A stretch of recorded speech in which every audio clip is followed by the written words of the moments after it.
All right, let's talk about something we've all noticed. You know those people, the really smart ones who just can't seem to follow a rule without asking why? It might look like they're just being difficult, but what if it's something else entirely? What if it's actually about a deep-seated need for things to just make sense? That's what we're digging into today. So, have you ever been told to do something, maybe at work or school, and a little voice in your head just screams, but that makes absolutely no sense? You know that feeling, that frustration when a rule just feels totally random? Yeah, that's exactly what we're talking about here. We've all been there. Okay, so this whole thing really boils down to two completely different ways of thinking. On one side, you've got what you could call mindless obedience. That's just, following the rules because someone told you to. End of story. But on the other side, there's logical loyalty, and this is huge. This is where you only follow a rule after you get the why behind it because it actually makes sense. And that's the core conflict we're looking at.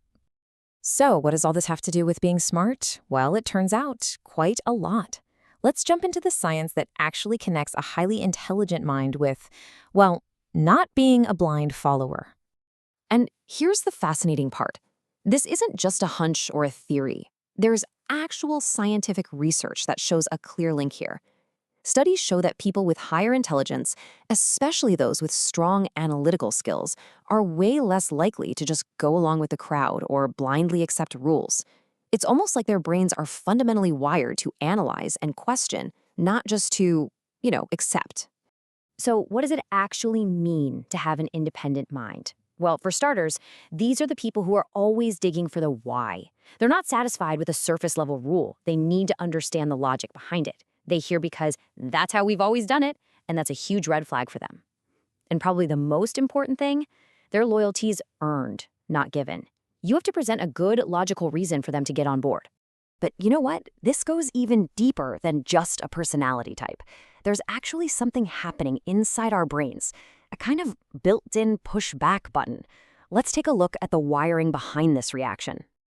Okay, the fancy term for this is psychological reactance.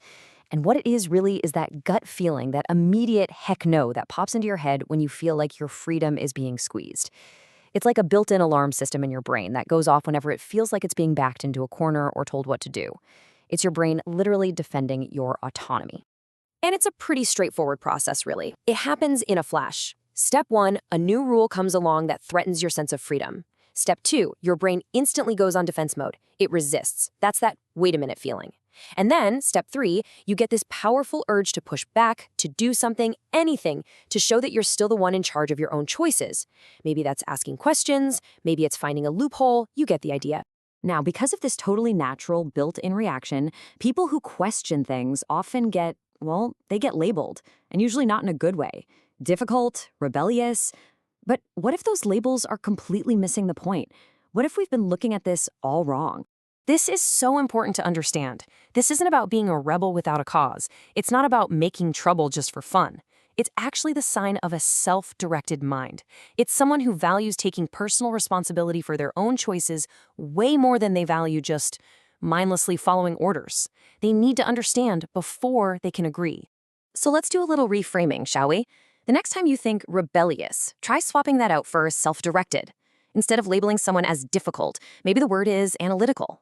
And that person you think is being argumentative, what if they're just being responsible by making sure they fully understand what's being asked of them? See, this isn't just playing with words. It's a totally different way of seeing things.